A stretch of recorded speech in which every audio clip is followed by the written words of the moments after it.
మనం ఇలా మెత్తగా కలుపుకున్న మిశ్రమాన్ని డ్రమ్ములో కలుపుకోవాలి కదా. ఇట్లా కలుపుకొని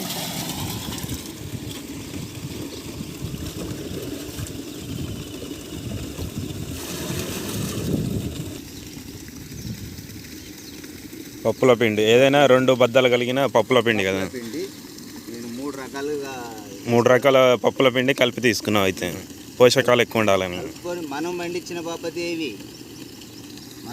బాపతి తీసుకొని మనం దీంట్లో కలుపుకోవడానికి పట్టించుకోవాలి.